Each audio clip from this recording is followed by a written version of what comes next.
So I've just found some inspiration from Pinterest and Groupon to do staircases.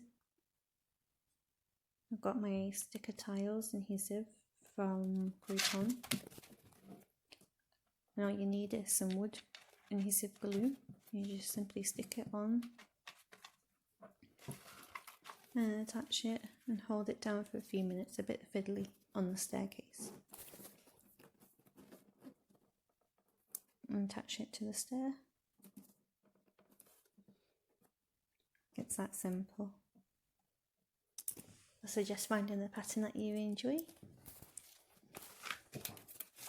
and just keep sticking down all the tiles.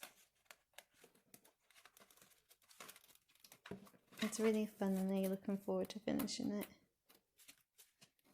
It's a simple DIY project.